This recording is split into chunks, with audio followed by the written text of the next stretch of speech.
এখন Tadoba lake cross করে এগিয়ে চলেছে তাডোবা গেটের দিকে। কিছুদিন আগে এখানেই একজন টাইগার একজন মানুষকে শিকার করেছে।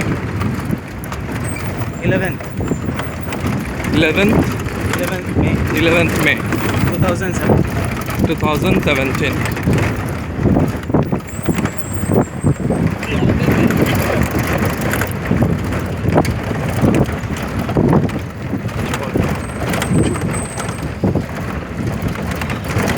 বাঘ হলো, পাখি হলো,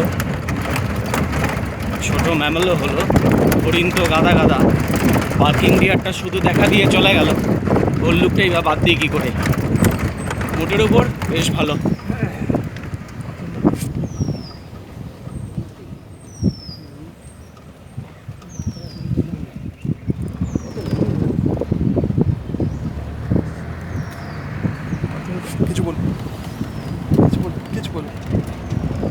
আমরা এসেছি টাডোবা আন্ধেরি ন্যাশনাল পার্ক, মহারাষ্ট্রে।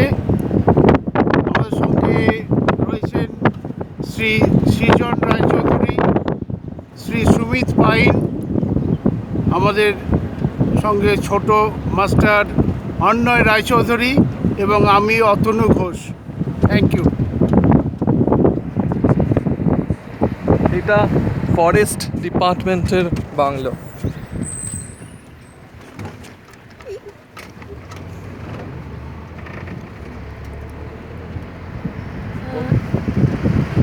কিছু বলার নেই, আজকে বাঘ থেকে মন্ত্রমুগ্ধ, আর কিছু বলার নেই।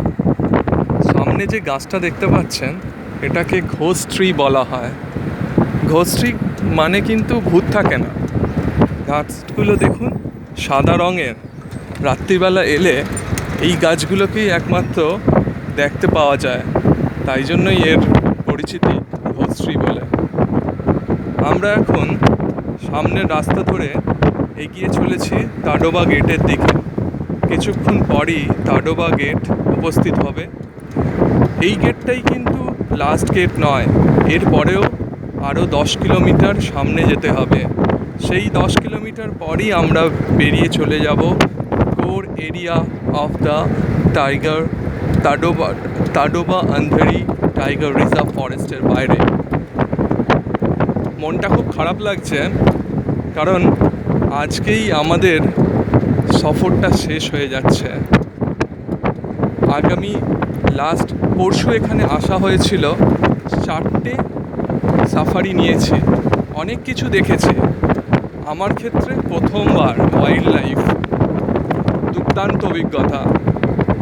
আসবো আবার, দারুণ লেগেছে। আপাতত এতটুকুই।